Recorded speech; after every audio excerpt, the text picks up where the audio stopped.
Olá, aluno, olá, estudante, eu sou o professor Juliano Colombo. Estamos aqui para comentar a breve análise sobre este 16º exame da Ordem na segunda fase, na parte de Direito Civil e Processo Civil. Basicamente, fiquei muito feliz porque no nosso curso a gente trabalhou diretamente com os assuntos que foram colocados. Elaboramos, inclusive, a peça processual, a contestação, tratada exatamente aí ao longo do curso. Bem, o que você encontrou na hora da prova? Na verdade, foi uma prova de padrão médio. Ela não foi extremamente fácil nem extremamente difícil, Foi um nível razoável e, novamente, a Ordem perguntou aquilo que costuma acontecer na praxe forense, Não dá para afirmar que foi uma peça totalmente diferenciada. Uma contestação é algo comum na prática processual. E ela ligou dois tópicos aqui extremamente importantes: contestação e responsabilidade civil. Eu havia falado, inclusive, nos nossos encontros, sobre a contestação. Toma cuidado com a matéria preliminar. Eu até afirmava nas aulas, se falar em contestação, te liga porque vai ter uma preliminar. Tem que fazer um quesito, porque esse quesito, na hora de divulgação do espelho, do gabarito, será certamente pontuado. E aqui nós tínhamos uma ilegitimidade. Lembra que o repertório das preliminares está lá diretamente no artigo 301 do Código de Processo Civil, Então, uma atenção especial aí que você tinha que ter dado na hora da prova. Bom, o enunciado da proposta de peça, ele conduz fatalmente aí a uma contestação. Se a pergunta é, haveria outra possibilidade de peça processual além da contestação? Na verdade, não vislumbro, A contestação seria exatamente aí a peça a ser colocada. Claro que nós não sabemos ainda a graduação dos quesitos, Como isso vai ser valorado pela OAB-FGV. Vamos ter que esperar diretamente aí dia 8 de junho, Nós temos o resultado definitivo.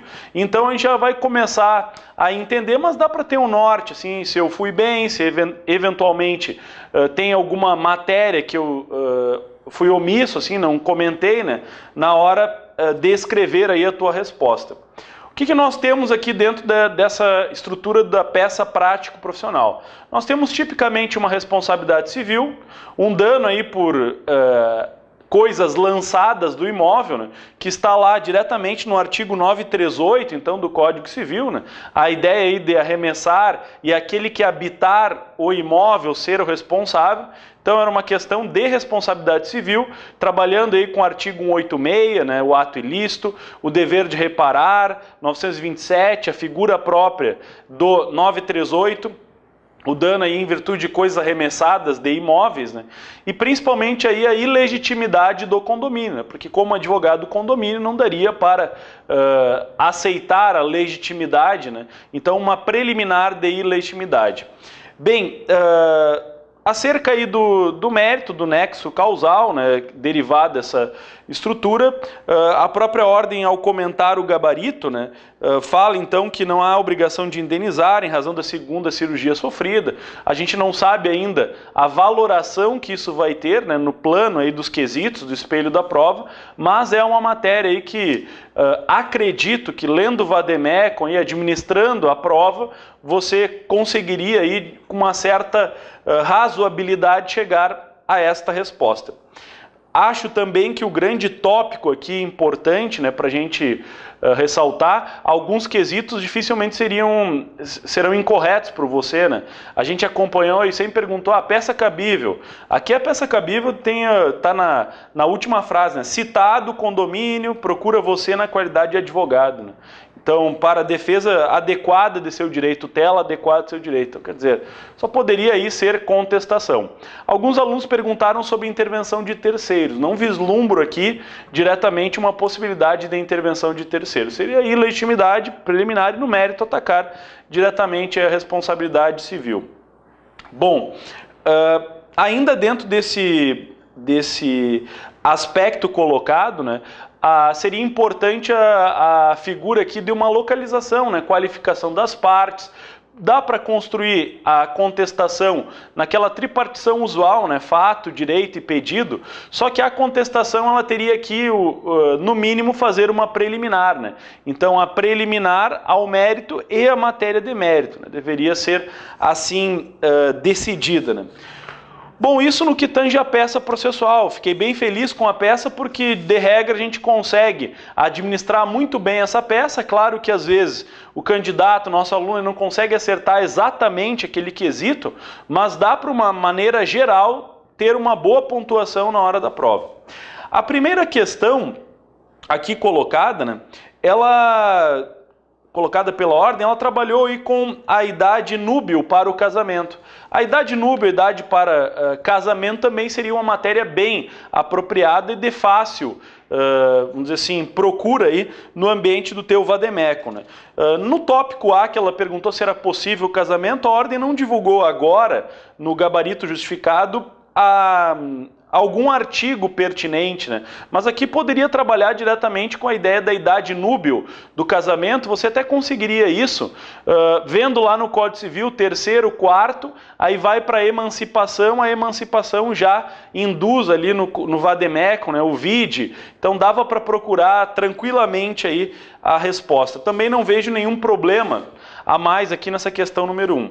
A questão número 2, ela trabalha com o direito do nascituro, e aí trabalha diretamente com personalidade, com o início da personalidade e com a defesa dos direitos do nascituro. Também uma questão que envolve legitimidade. Acho que não teve aqui também grande dificuldade. A questão 1 e a questão 2, elas são apresentadas diretamente por artigo do Código Civil. É claro que a gente, do vademecum, Código Civil e Código de Processo. É claro que aqui, por exemplo, na questão 2, poderia até buscar uma resposta processual, né? Como foi dada a ideia, Emília possui legitimidade para ajuizar a ação, aí está lá no artigo 6º, artigo 8º, né? Então, do Código de Processo Civil. Então, aquele jogo entre Código Civil e Código de Processo Civil.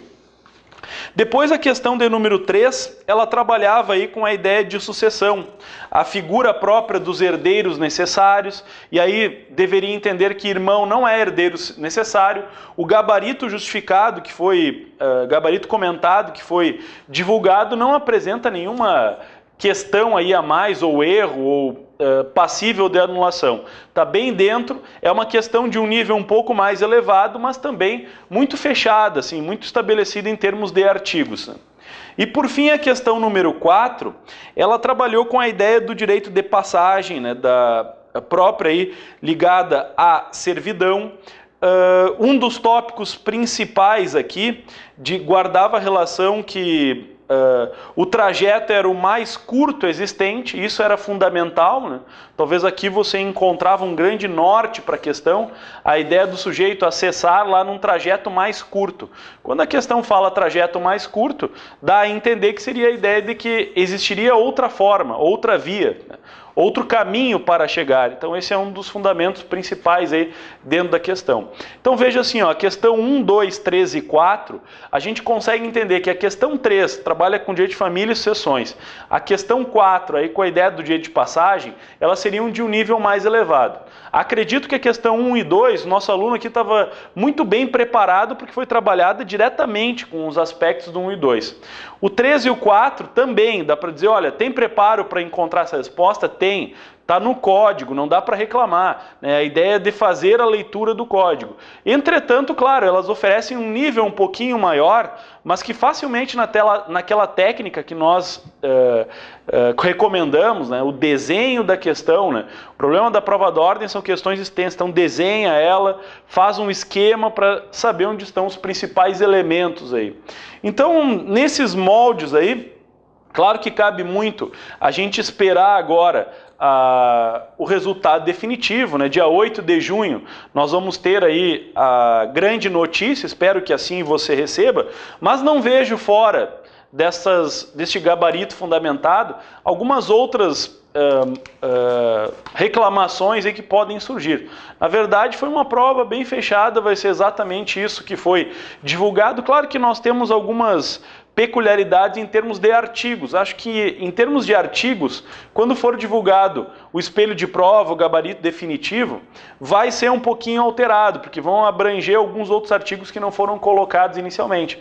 Mas não cabe aqui a gente também ficar pensando para não gerar uma falsa expectativa em você. Acho que foi uma prova muito justa, uma prova que pediu aquilo que acontece no âmbito aí do dia a dia forense. Tenho certeza que o nosso aluno aí, quem se preparou, estava muito bem calcado aí na busca do Vademecum para encontrar então essas respostas acessíveis no Código Civil, no Código de Processo Civil. Basicamente ressaltou assim, um dos pontos assim que causou uma certa surpresa é não cobrarem nada sobre Código de Defesa do Consumidor. Sempre é um caso muito comum, também estávamos preparados, mas ficou entre Código Civil e Código de Processo Civil.